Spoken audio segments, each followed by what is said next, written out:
Youngstown, yeah, the famous Tin Lizzie. My uncle used to live right up there on the top, one of those places. So, show you that. Not much traffic today, so I should be able to get across here. But tap room, my dad's cousin used to own that. And back in the day, that was Amer's store right there. My dad used to date Rosie Amer. I'm not here today to talk about the history of Youngstown. I'll tell you a little bit.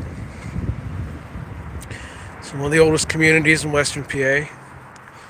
This is the original road that went up over the mountain up through there. Some of the old houses. That's an old house. And of course, behind me, I got to mention Rainbow. Great place to eat. Great fish sandwiches on a Lent. Lent has gone up. And I've spent many a good time there with my dad.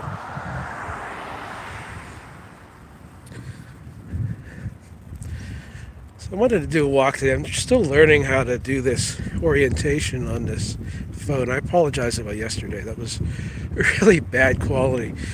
The snowstorm. But here we go. Youngstown is a nice little town. I come here a good bit. I grew up in Ligonier, and there was so much history in Ligonier.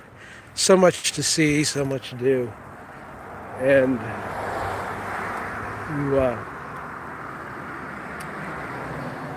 you're always surrounded by these great sidewalks to walk on. Where I'm at currently, you don't have that. So I'll come here just to walk.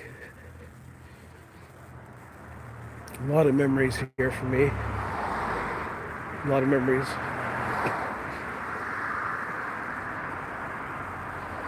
I had a friend that lived in this house up ahead. And for the story, those maple trees in my yard. I came over from high school one day. So high school's right up here. And I was walking, and there were all these little seeds from these maple trees. And I took a couple home. I put them in a coffee can, and by God, they grew into trees. So that's the father or mother, or the one that was there, of the tree that I had. There's a lot of history in this town. It predates a lot of the other towns, like Latrobe. Greensburg was there at the time. There was an inn, but Youngstown has the most history. If you're talking like Ligonier,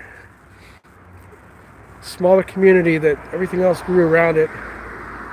It's its own borough. I used to help with the voting here for many, many, many years.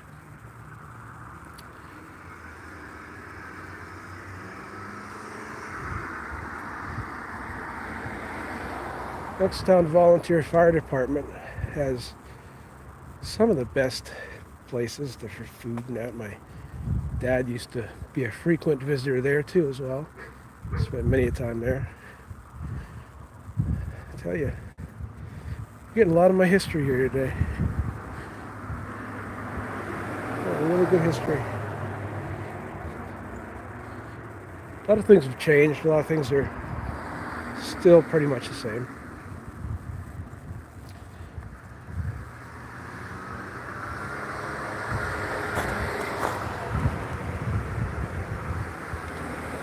Supposed to get another snowstorm. This is a great way for me to test out to see how well I can do this out in the field compared to where I was yesterday. Because if I'm not getting good signal, I am not going to go live.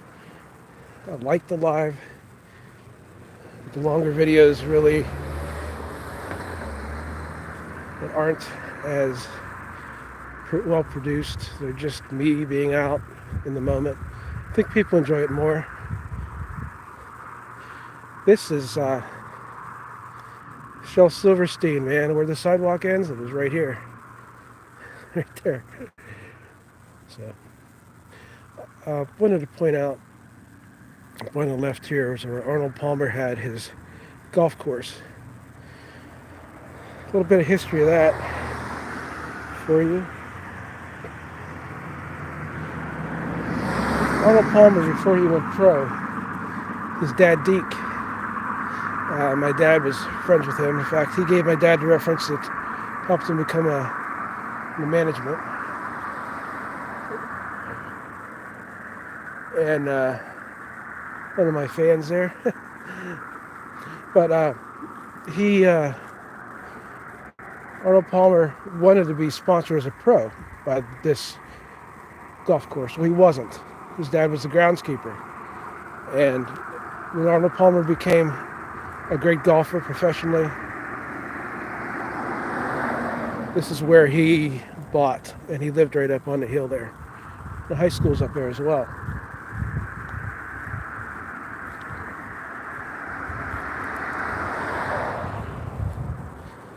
I don't know why they didn't continue the sidewalk. The bridge has it. And I've never understood that. All these years I've been coming here, I've never understood why the bridge has it, but the rest of it doesn't. This is the 9 Mile Run. This creek and this whole area right here, I've had a lot of history with. In fact, all of this, I was a part of a group that put it there. This was acid mine drainage. This whole stream could not have any fish in it. So in 1996, 1997, I joined a group called Capstone. I had a really good teacher, professor, I'm going to call him Tom Grote. And Tom said to me, he knew my uncle and them, and he said, I'd really like to have you on this project.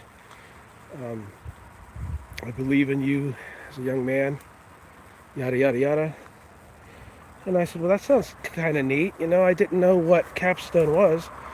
He said, well, what it's going to do for you, it's going to take all of your things that you're studying, all of your classes, and show you where they actually integrate into the real world. Yes, that's pretty cool. And so I obviously was encouraged by him to get involved in it. And it took me on many different trips. Did a lot of research. Contacted a gentleman out in Nevada that was dealing with similar acid mine research and using cattails and mushroom manure to clean it up, to create settling ponds, as I was telling you yesterday at St. Vincent's. High school is right up here.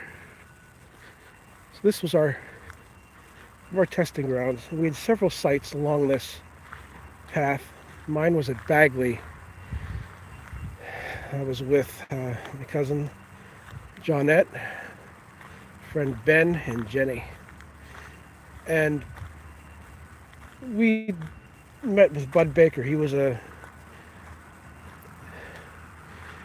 biologist. He was a macrobiologist or microbiologist. And he came out and trained us. So we were trained on how to do the different tests to see what creatures would live in this stream. It's a healthy stream. One of the ways you do a kick net on the bottom of the stream and you see what insects you find and you collect all of them. And he created this formula where you take these insects, you put them into an equation that tells you how healthy your stream is, because certain insects will live on different waters. Like some might really go crazy with the pollution, some might not. So what we did is we had to find a way to stop stream erosion right here. We put in forsythia. We worked with Laurel Nursery and we put in forsythia and other natural plants. And we came in and the whole class did this. You can see after 25 years, it looks totally natural. You would never know that we put about 3 foot of mush and sod and wood chips in. These natural trees, that was one. Man, it's really done well. I'm not going to go under this bridge, but I'll show you this whole area right here we put in. And not many people know it.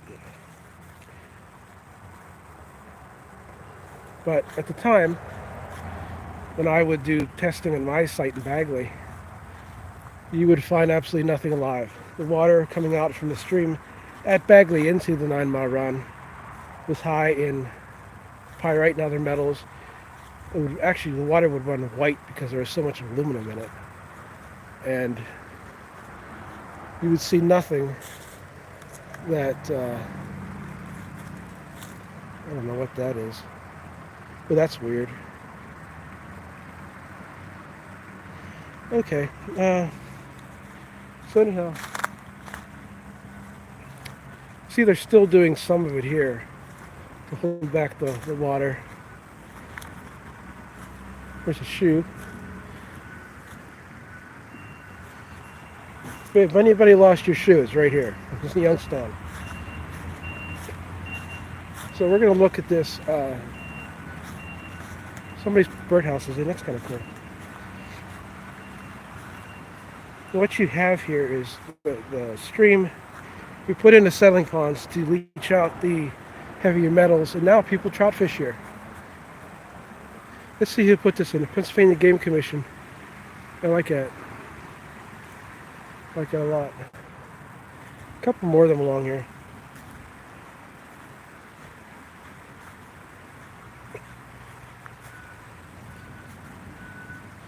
So all this was put in to protect from erosion. To protect not just this ball field, but the idea of where, like the golf course above, just the golf course without trees around it, brings the temperature of the water up significantly. So our idea was putting a lot of these natural plants along here. It would make it suitable for fish to live in. And now you see that there's trout. Can't show you right now, but they stock this, and the first day you'll see a lot of kids come down here fishing.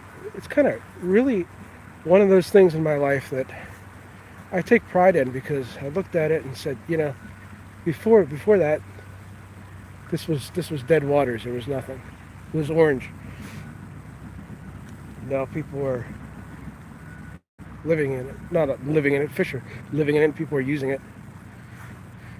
So these birdhouses, I'm really impressed by the artwork. Whoever did these,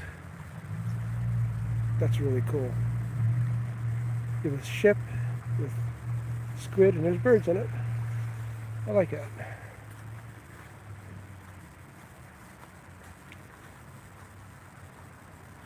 We also put in these wooden structures that help focus the water, so where you can measure the water flow. And what they do as well is it creates a natural place, or not somewhat natural, it's made out of the wood and trees, that creates a back current. So a lot of these fish have pools where they can relax in. It's slower running water, or natural to what would have been here before all this land was clear cut. One of the things about the forests being cut like they were back in the day is that it eliminated a lot of cover for not just wildlife in the tree line, but also in the waters. Look at this tree house, this birdhouse is nice.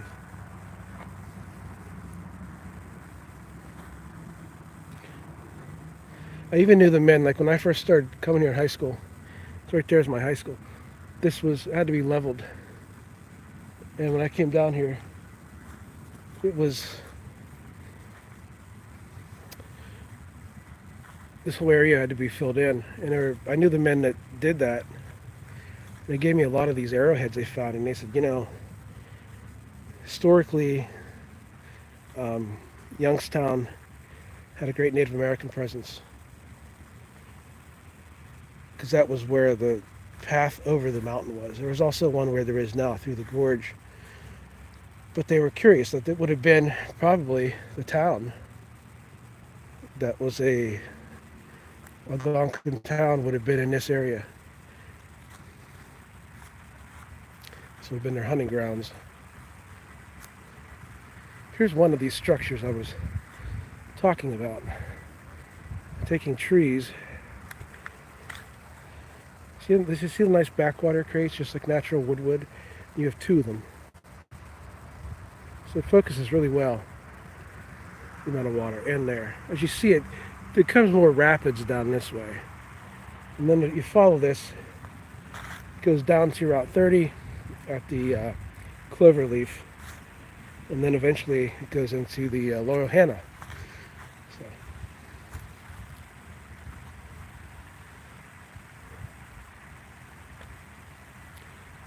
I believe I might be the first person that's done a video about this, about our times in the 90s. Oh my God. 1996, 1997. Actually, there's a plaque up at the high school there with my name and the names of many of us on it. Um,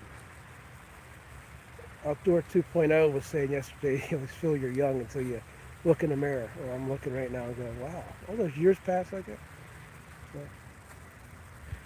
I wanted to show you guys this, show you guys where I went to high school at. Where I started out, you always wonder with some of these writers, like their stories. Well, this is where mine started. I had a lot of my early writing and poetry and talk about Valerie. She believed in me and we were good friends. Right up there. Pretty nice spot. It's a nice ball now. I see a lot of softball being played here. Different sports. It's still the same old high school to me though. They did a lot of clear cutting here. I'm gonna tell you, a couple years ago, you could take that path and walk back in. All the way behind the high school was all woods. And my second cousin John Radilla had a big patch of land there, so I could actually walk all the way out to Route 30, go to Walmart, not even step on the road. It was kind of neat because nobody else knew the deer trails. Wish I could have documented it then, because now they clear cut all of it. There's a really huge beech tree that stood there. All these names carved on it from way back. Let's see what we have here.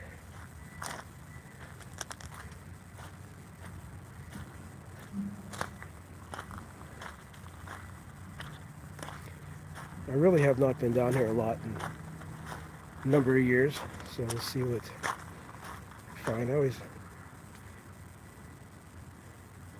get interesting areas to stop at.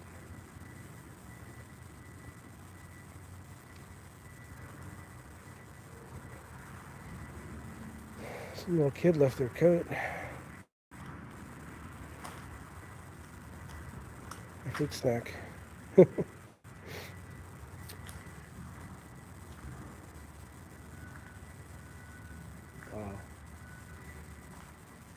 Yeah, see, now I know this was here. I drive by it, but I don't really get a chance to come down here. Somebody was asking me about Capstone.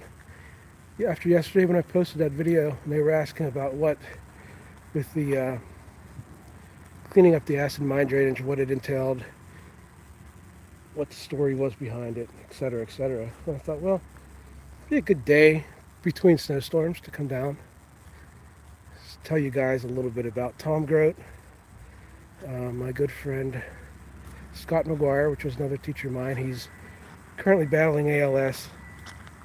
One of my heroes. Scott's a true brother. Mr. Oh, what's your name? Oh man, I'm so sorry. Can't think of his name. They're all retired, but we went up to his place. We finished up with Capstone, and he had this beautiful place up on the mountain. We walked in, he had Willie Nelson playing, and I said, yeah, you're definitely somebody I can attune my soul with and know that all these years you've been teaching me that I had a good teacher. Your taste in music's good. Right up there is where Arnold Palmer lived. There's a series of houses up there. And I said the high school.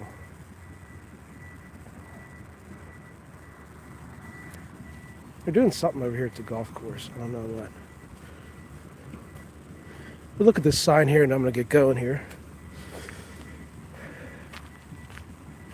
Here we go. Is this going to talk about me? No. All these young kids that came after me. See, 9 mile run improvement. Great Latrobe Senior High School capstone class has carefully monitored this section 9 mile run since 2002. Not true, it was 1997. As part of man, you got my name on the wall and you didn't even get the year right. I don't care. These are the kids putting the structures in.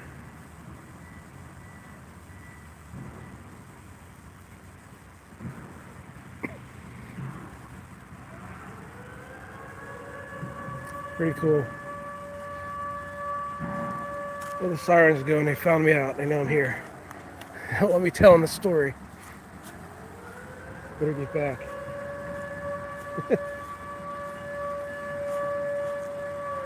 Show you something real quick here before we go. Do you see this on this tree? These berries, this vine, that's poison ivy in the winter. It's like, if you see that, still do not touch that stuff.